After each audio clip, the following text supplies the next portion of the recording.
Curious George Takes a Job by H.A. Ray. This is George. He lived in a zoo. He was a good little monkey and always very curious.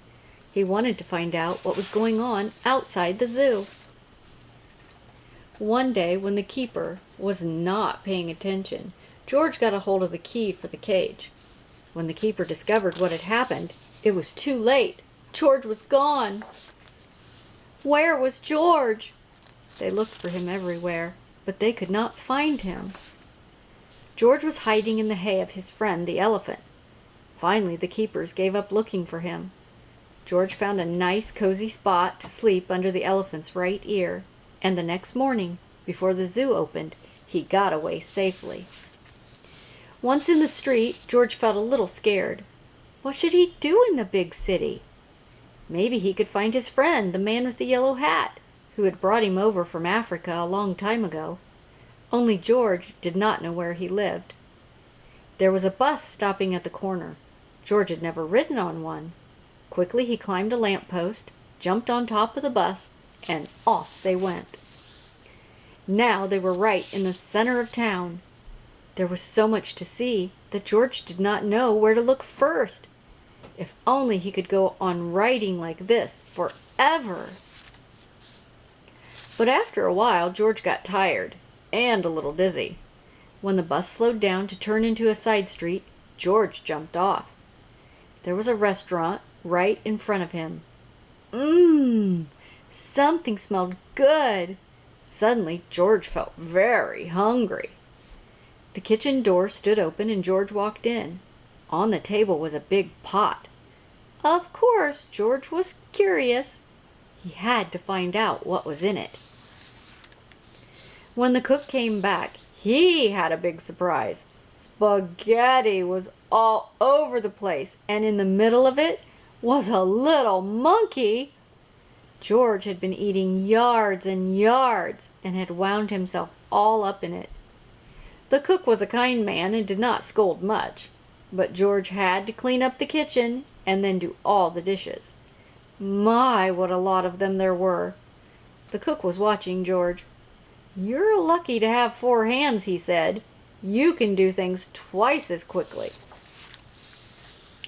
"I have a friend who could use a handy little fellow like you to wash windows. If you would like to, I'll take you over to him." So they went down into the subway and took the uptown train to the cook's friend, who was an elevator man in a skyscraper. "Sure I can use you," the elevator man said to George. "I'll give you what you need for the job. You can start right away. But remember, you're here for washing windows. Never mind what people inside the house are doing. Don't be curious, or you'll get into trouble." George promised to be good, but little monkeys sometimes forget.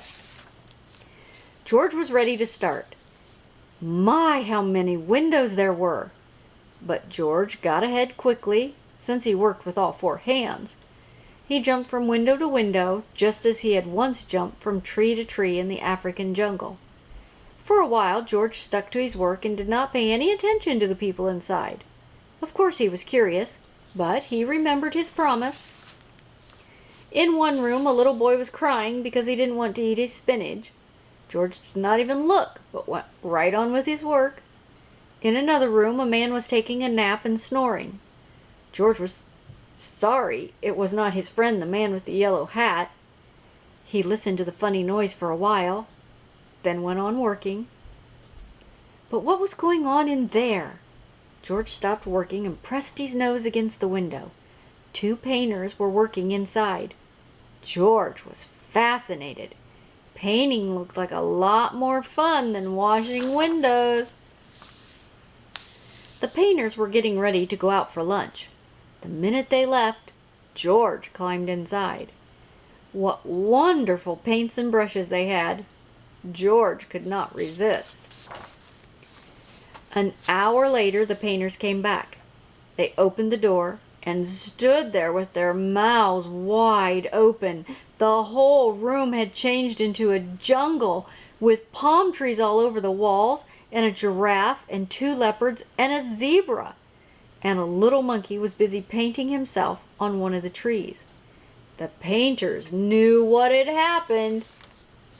Luckily, George was close to a door. He ran out as fast as he could. After him ran the two painters, then the elevator man, and then the woman who lived in the place. "Oh, my lovely room, my lovely room!" cried the woman. "Don't let him get away!" George headed for the fire escape. George reached the end of the fire escape. The others had not caught up with him yet. Here was his chance.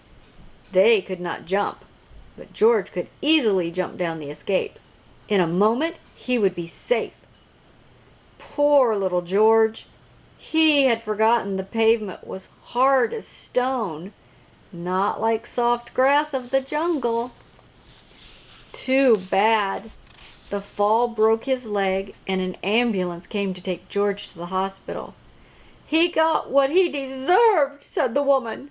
"Making my apartment into a jungle, indeed!" "I told him he'd get into trouble," the elevator man added. He was too curious. George had to lie in bed with his leg up high in a plaster cast. He was very unhappy. And it had all started out so nicely.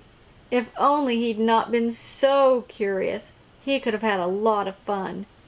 Now it was too late. But the next morning, George's friend, the man with the big yellow hat, was buying his newspaper. Suddenly, he got very excited. "This is George!" he shouted when he saw the picture on the front page. Quickly he read the whole story and then ran to the telephone booth to ring the hospital. "I'm George's friend," he said to the nurse who answered the telephone. "Please take good care of him so that he will get better quickly. I want to take him to a movie studio and make a picture about his life in the jungle. Don't let him get into any more mischief until I can come take him away." Finally the day came when George could walk again. "Your friend is going to take you away this morning," said the nurse. "Just wait right here for him and don't touch anything." As soon as George was alone, he looked around at all the strange hospital things. "I wonder what's in that big blue bottle," he thought. George was very curious. It smelled funny. Suddenly his head began to turn. Then he felt as if he were flying. Then rings and stars danced before his eyes. Then everything went dark. And this is how the man with the yellow hat found George when he came to call for him. They picked him up and shook him, but they could not wake him up. He was so fast asleep that finally they had to put him under the shower. How surprised he was when he woke up. George said goodbye to the nurse and the kind doctor. Then he and the man with the yellow hat got into the car to drive to the movie studio. In the president's office, George had to sign a contract, now that he was a movie actor. In the studio, George was kept busy all the time that he forgot to be curious. He liked the jungle they made for him and played happily there. And when the picture was finally finished, George invited all his friends to see it. The doctor and the nurse and the ambulance driver and the man from the newsstand and the woman and the elevator man and the two painters and the cook and the reporter and all the keepers of the zoo. Now the lights went out and the picture started. "This is George," the voice began. "He lived in the jungle. He was a good little monkey. He had only one fault. He was too curious."